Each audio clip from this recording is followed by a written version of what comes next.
Hello everyone and welcome to Entropia universe. In today's guide you will learn how to profit in this game. You're gonna learn about bankroll, loot composition, damage per pack, efficiency and other important stuff you need to know. In previous guides you did learn a massive amount of useful information already, but in this video I'm gonna hand you over the key to profit. It's on you if you want to open the door or choose to still hang around at the sweet camps. I made mistakes just like you did in the past, but this is over since I made up my mind.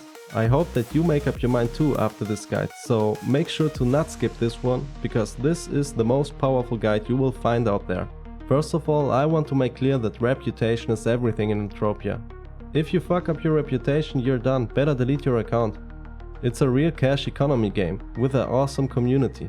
Something that's very important to not forget about is your bankroll. And this goes hand in hand with everything else, because if your bankroll is too small for your gameplay, you most likely will end up broke. But don't worry, I'm gonna explain it to you now, and after this guide you will know how to profit. Bankroll is your amount of liquid pets in the game.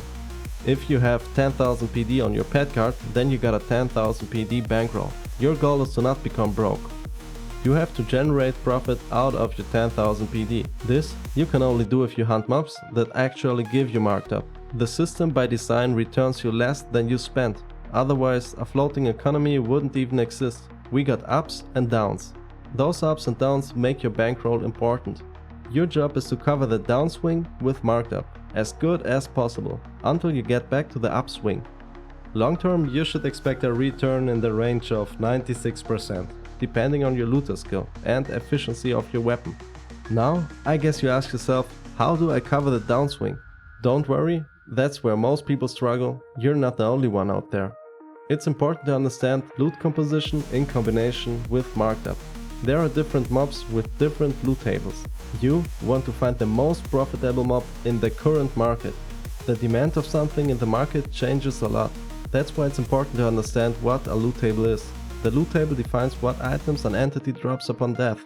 I'm gonna link a website in the description that shows the known loot table of every mob. Entropia Central should become your best friend. Make sure to check the website every day. Most of the really useful information like loot composition and loot table you're gonna pull from that site. Loot composition is more important than the loot table by itself. The profit is in the mix of the loot table. Also, you don't want to stack up too many items for the market.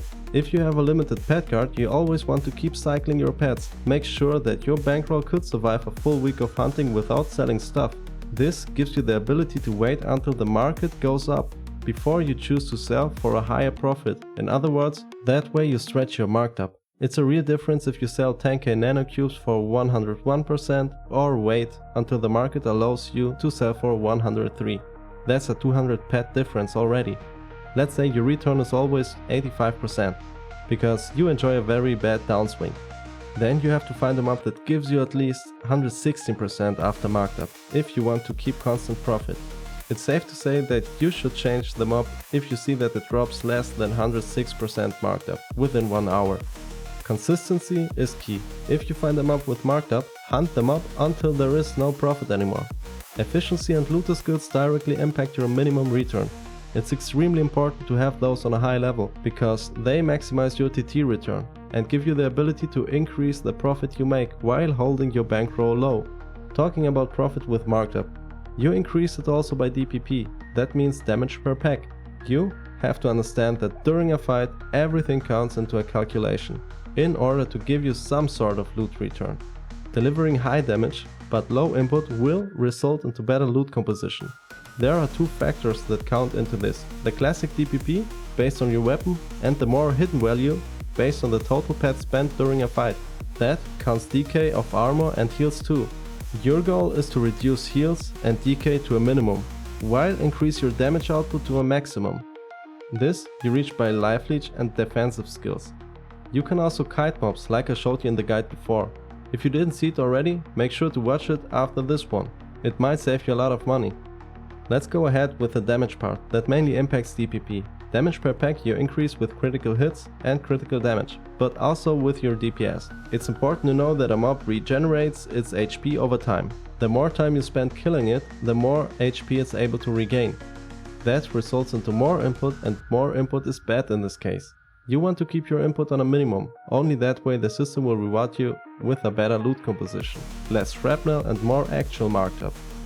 You should always boost your stats with buff pills, or pets like for example the Tesla pet. This one increases your critical damage up to 13%, but also heal you receive from every source by 50%. That's a lot, especially if you combine it with 10% life leech. In other words, you reduce your costs that way. Those are the basics you have to understand. Without them, you won't profit. Profit in Entropia comes from other players. Players make the game's economy dynamic. Keep a close eye on how the market moves. Most of the time it's smarter to hold a stack loot until the markup goes up again. That's the main reason why bankroll is important. Also, never trade to the trade terminal. If something is useless, refine it into nanocubes and wait until the price goes up. There is no real answer on how much bankroll you should have. This mainly depends on your setup and the HP of the mob compared to the up and down swings of the game, and your ability to find and sell marked up. The answer I can give you is to focus on skills, DPP, efficiency and DPS. The more you can get, the better the results will be. Always remember that this is a real cash economy, and in a real cash economy you have to trade stuff. Every now and then try to flip an item. Every small profit will progress in a big picture. Build a strong avatar, try to be self-sufficient and separate you from the mass. You have to be separate from the mass in order to gain access to a wider range of markup. Also, skill constantly. This will give you a better position in future game updates. A better position you gain with better items and better stats. Those most likely need higher levels, so keep focused and always try to improve wherever you can. Entropia is dynamic, and you should be dynamic too. The key to success in Entropia is to have an avatar that is adjustable to every situation. During the Twen event, I was mainly hunting small mobs, wide under my usual level range, because they were profitable. You don't have to hunt the biggest mobs in game to turn a profit. Simply adjust to the market demand. This can be from level 1 to endgame. Your goal is to stretch your pets during the downs and sell the marked up for the highest possible price. Build a strong avatar, skills and gear to eliminate competition with other players. Adjust to the market situation, don't just hunt something. Choose between the mobs the one that delivers the best loot composition, and then hunt it constantly until there is no profit anymore. DPP decides the amount of markup you gain from the loot event. Same time, you're able to kill more mobs with less pets because of the cheaper damage delivery.